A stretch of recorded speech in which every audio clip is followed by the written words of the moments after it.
Hi and welcome to the Bruce Channel. I'm Bruce and I'd like to welcome you to our weekly get-together. I understand that schedules vary. We may be having breakfast together or perhaps it's Chinese takeout on a weeknight. But whenever, thanks for the invitation and I do appreciate it. And we've got lots to talk about this week. So even though it's occupied a lot of column inches in print and broadcast minutes over the airwaves and an astonishing footprint across the thousands of internet sites, I cannot not mention Nepal. An earthquake occurs and just like that, everything is changed, and it doesn't matter whether it's the World Series in 1989, that earthquake, or the earthquake caused tsunami in 2004, the Haiti earthquake, 2010, the offshore Japan earthquake of 2011, or just this one a week ago in Nepal. Suddenly your plans for dinner, you're hoping that cute girl or boy notices you, or how are you going to afford the new tires your car needs, all of the things that you think are important and are normal, all of those things are instantly unimportant. When I think of the cold some of us had this past winter, or more personally the ice storm of 2 years ago took out my electricity, events of this sort change the landscape's perspective. And it may be an earthquake or a monster tornado outbreak or a Cat 4 or 5 hurricane. These things do happen. And then we're reminded that despite being able to build machines that travel faster than sound and phones that are airline tickets and watches that pay for our groceries, we will never be able to isolate ourselves from the forces that control the universe, and the laws of thermodynamics and physics can be understood, but they can never be repealed. So, this week as I've watched the news, I've been struck by some of the images, these two especially because they're essentially the same shot. This was Durbar Square in downtown Kathmandu, the capital, and as you can see it was destroyed. Several temples had gone down. I learned something this week. With this one, as with some of the other mentioned disasters, I've contributed to relief efforts. But I usually just choose the one that's most convenient, believing that, it's all good. Well, it usually is good, but unfortunately there are scammers out there, both online and the old tried and true telephone solicitation. I learned, though, that among the good, there may be good, better, and best. The best charities, I've learned, keep admin costs down to around 20%, meaning most of the donation goes to the actual good work. Another thing I learned is you can often specify both where, say Nepal, and to what, say housing or fresh water, that your contribution goes toward. And I also learned this, you can find ratings for hundreds of charities. And here are some of the rating services. There's charitynavigator.org, guidestar.org, and a division of GuideStar is this one, if I can say it, myphilanthropedia.org. Yeah, easy for me to say. I really like that last one the best, though, because in addition to the category of emergency response, you can get ratings of nonprofits for just about anything that you are passionate about, whether it's climate change or aging or local animal welfare. Now, I'm not going to preach to you that you should contribute. You will or you won't, and I'm not going to tell you which charity to use if you do choose to. But if you do just a few seconds of research, you can make your gift go further. You've probably also heard that at least 18 were killed at the base camp on Mount Everest. Snow and rocks came down in an avalanche caused by the quake, and it appears that 3 Americans were killed on the mountain, including documentary filmmaker Tim Taplin and Marissa Eve Girawong. I hope I said that right. She wasn't even there to climb the mountain, but was serving instead as a physician's assistant at the base camp. And also killed was a Google vice president, Dan Friedenberg. He was documenting his climb using social media, including Facebook. His Facebook page has been assumed by his sister Megan, who on the page first announced his death. I visited there. I think if you were to visit there, you'd be very touched by what his friends had to say. Also, when I left there, two thoughts stayed with me. One, he was apparently a hell of a guy, always helping, always encouraging, making you believe that you could do anything. And the other thought was expressed by one of his friends. Apparently he was a very, very live guy, over the top, and that he lived twice the life in half the time. I again encourage you, if you haven't already, to educate yourself about GMO foods. If you conclude that, as some say, they're safe, that's fine. But I believe any fair-minded person would find it impossible to believe that labeling foods as being GMO or non-GMO is a bad thing. It's only fair. So visit justlabelIt.org. Learn about the issue if you haven't. I am proud of the fact that I didn't go off like a bottle rocket last week, and I won't today either. But do educate yourself. And if you're weighing contrary statements, you might keep in mind what a very wise man taught me when I was barely old enough to legally order a drink. Consider the source, he said. Meaning, consider whether the source has a vested interest in the outcome. If I witness a car accident and don't know either of the drivers and my property wasn't involved, my description of the accident would likely carry greater weight among jury members, were I called as a witness, as opposed to if I'm one of the drivers, I may be speaking the absolute, utter truth, but I've got a vested interest, as Monsanto has in the GMO controversy.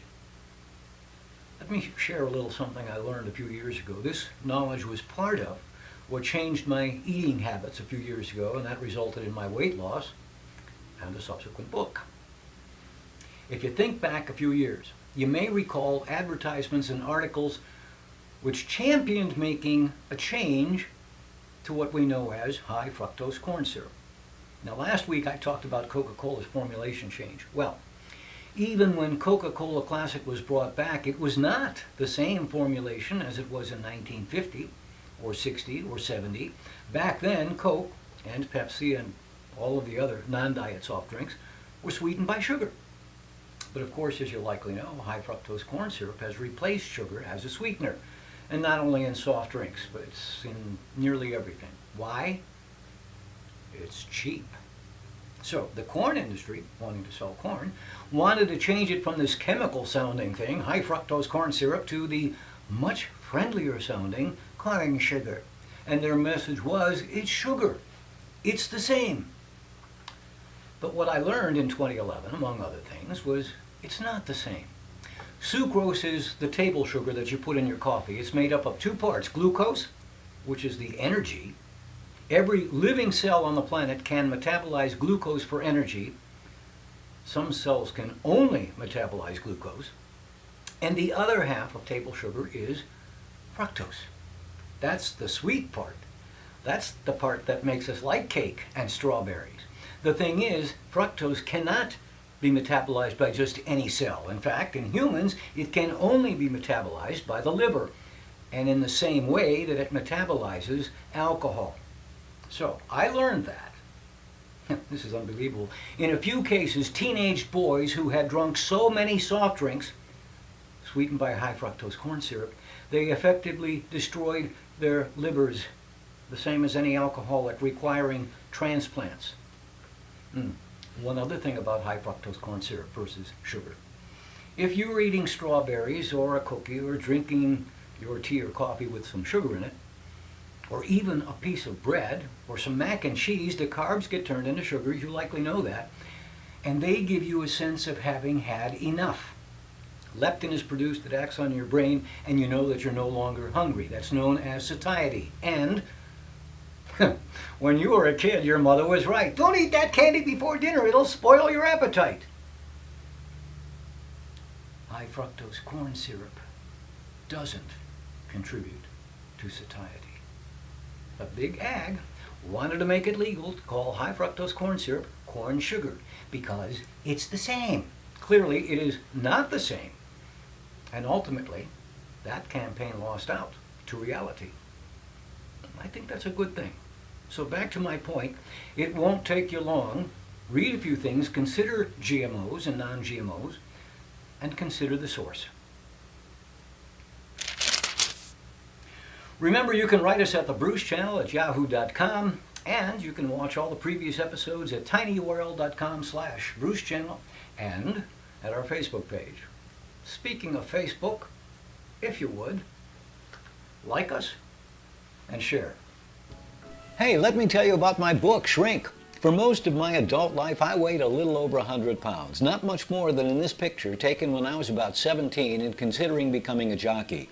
But as is often true, once I crossed into my 40s, extra weight came and it stayed. For years I tried to lose, instead gained, and ended up 153 pounds. And I'm embarrassed to show you this video.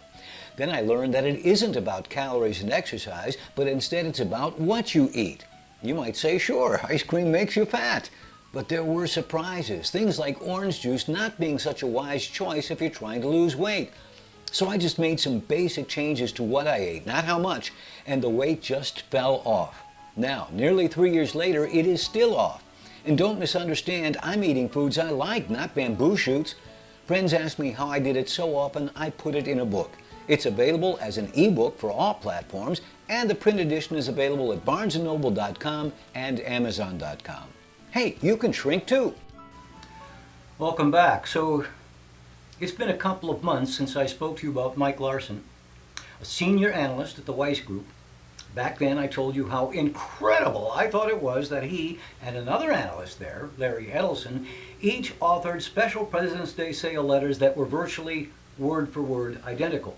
Actually, it was 3 days of letters, and each day he and Larry broke through inestimable odds to create these 3 days of identical letters. Well, I have to admit I was already a bit skeptical by the time of the President's Day sale. One of these days I'll maybe speak more about Larry Edelson, but this week, Mike Larson. Why? Because April 29th was this week, and because he set himself up. But we've got to go back in time a bit. Roughly 6 months ago, and November 20th to be exact, and actually I don't know if that's the exact date. I got 2, 3, maybe 4 of these letters over autumn and early winter, and the one I'm showing you arrived on November 20th, but it might not have been the first. Still, it is nothing short of terrifying. See, senior analyst Mike Larson wrote to warn me that everything I knew was going to change forever, that Bloody Wednesday was coming, January 28th. Well, I clicked Start Preparing Now and saw this nightmare movie.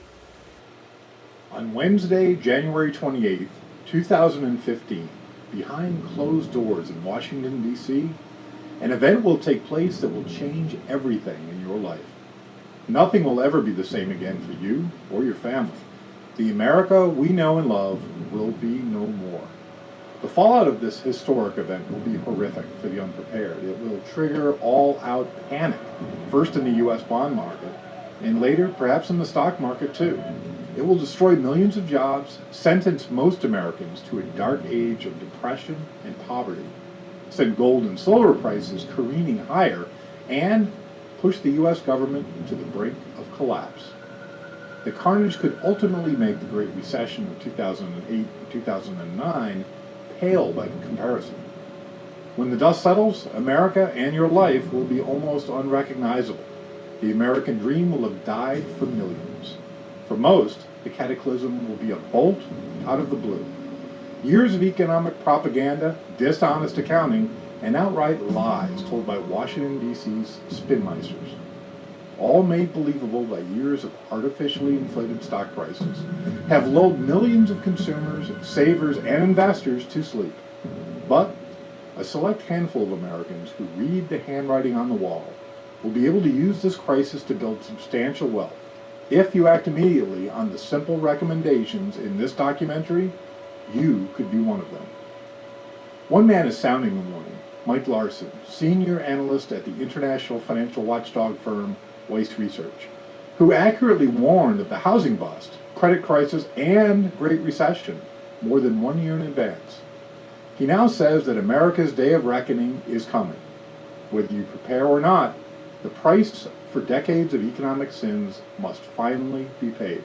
And on Bloody Wednesday, January 28, 2015, that debt will come due. Ladies and gentlemen, Mr. Mike Larson. Mike Larson of Weiss Research here. Every day, nearly 1 million people in over 90 countries. Jeepers, Mr. Kent. Well, who wouldn't want to be part of the select handful who could read the handwriting on the wall? As I have said, I've seen these sky is falling, woe is us, you're doomed if you don't listen to me tactics before, likely so have you. And it's not limited to financials. Countless times, so often it's a standard cartoon vehicle. Some guy is holding a sign saying the end is near. And it is true, over time, any number of religious leaders have grown their congregation by telling the end times are at hand. And it's got to be soon, otherwise, if it's not within your lifetime, it's not scary. Now, I'm not dissing anyone's religion, but I don't have much respect for charlatans either. The end is near. Didn't Michelle Bachmann just say that? I don't think her agenda is to scare you into joining her church. It's to scare you into hating the president. What a patriot. Anyway, gloom and doom. What was different about Mike Larson's doomsday cry, not quite unprecedented, but the great Millerite disappointment comes to mind. But nevertheless, it was unusual because he told me the day that America would die, Bloody Wednesday, January the 28th. And as I said, I got another few letters. Oh, and from time to time, a little ad, a link, would appear in someone else's newsletter, which if you followed the link, took you to the same prediction. All right. It was always the same message. America, as we know it, was going to die on January 28th. So his prediction was simple. The U.S. economy is crap, except no one knows it's crap. It's been patched and glued together by the low interest rates and the Fed and its chairs, first Ben Bernanke and now his successor Janet Yellen. And they've done all they could to artificially prop up stock prices by printing more money and printing more and more money. And then, on the big day, the day he said they would have no choice but to raise interest rates, when it didn't happen, instead of an apology or an embarrassed explanation, there was no mention at all of what would have to be called an epic fail. Instead, and with shameless chutzpah, he just changed the date of Bloody Wednesday to April 29th, this past Wednesday. We're still rocking and rolling, So what's he thinking? I can't know for sure because I'm not in his head and I'm not telepathic. But, if anyone subscribed out of fear for the January date, well, great, they're signed up. And if someone didn't see the previous warnings, but was just now about to see the April date and be scared out of their jammies, well, that's how you get subscribers, isn't it? I alluded to the great Millerite disappointment. William Miller was a preacher who predicted the second coming, and it was supposed to occur on a day in March 1844. The date passed. He claimed a math error and corrected the date to 1 month later. That didn't happen either. There was another date calculated. This was for October 1844. That didn't happen, and collectively the whole episode is known as the Great Millerite Disappointment. Now, I'm guessing that the good Reverend Miller was sincere, and he did have the good grace to acknowledge his error. But Mike Larson, senior analyst at the Weiss Group, remains unabashed, which is why I wanted to talk about him today. Oh, 2 other points. On April 3rd, without much fanfare, he changed the date again. This time, he didn't wait till the last minute. But as it now stands, Bloody Wednesday, for the same reasons, will occur June 17th, when the Fed meets. In the letters themselves, it's worth noting that it went from "mark my words" to "if it occurs." Those are weasel words. They're known as weasel words. And other than those slight little changes, there's very other little change in the verbiage. Look, I'm not an economist, but Paul Krugman is. In fact, he's a Nobel Prize winning economist, and he says exactly the opposite. And as Harry Truman famously said, he wanted to find a one-armed economist. Why? So that the economist wouldn't say to him, but on the other hand, so it's true, economists don't always agree. But this is outrageous. I'd mentioned another of the writers, Larry Edelson. On both the 22nd and 27th of January, within a week of, mark my words, Bloody Wednesday, Mr. Edelson wrote and predicted the stock market would hit 31,000 and maybe higher by 2016, next year. Of course, for either of their predictions to make you any money, you'd have to know the details. That is, subscribe. At least when Mr. Edelson's gold didn't perform the way he predicted, and I can't remember if it was last summer or the summer before, but he at least had the courtesy to offer an explanation. But not Mike Larson. Oh, one other thing. Aside from these 3, 4, maybe 5 Bloody Wednesday warnings, his other newsletters go right on analyzing markets, predicting good in this sector and bad in that sector. Apparently he doesn't even read his own doom and gloom reports because, you know, if the world is ending, who cares what? Or maybe he's been hacked. That's it. Or maybe he has an invisible evil twin. Again, I am not an economist. I can't say with any credibility that Bloody Wednesday will or won't happen. It might. And as we've seen twice this year so far, it might not. But I remember a book that I had. I couldn't find it, but I will look again. It was titled something like How to Survive the Coming Crisis. It said the exact same things. The government was going broke. It couldn't possibly survive more than 2 or 3 years. Only the numbers were different because it was like 1978. All right, 2 quick hitters. The NFL had its draft, and the first round is always the one that's exciting. That's where they make the mock drafts, and I don't know, there's hundreds of mock drafts where everyone tries to predict who gets whom. For only the 6th time since the Super Bowl era, the 2 top picks were a quarterback. Jameis Winston did indeed go to Tampa Bay and Marcus Mariota to Tennessee. A footnote to that. The first time was when Jim Plunkett at 1 was followed by Archie Manning. That was 1971. The third time it happened was 1998 when Archie's son Peyton was followed by Ryan Leaf.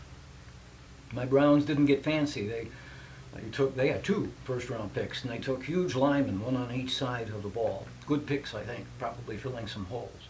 My Panthers, whom everyone thought was going to take a receiver, made their number 25 pick a very unusual one. They got a linebacker, a running back, and a safety.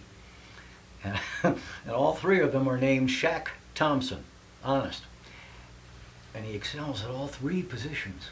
All right, finally this. And you know this, it happens every year around this time. It's spring, school is heading into the last part of the year, and teenage drivers go out and kill themselves. Those of us who survived our foolish years can look back and almost certainly remember doing dumb things that might have killed us. It wouldn't hurt if you look through some archives of your newspaper. You can probably do it online. And if you've got teen drivers around, talk to them about this. Show them the articles. Because it does happen nearly every year in nearly every community.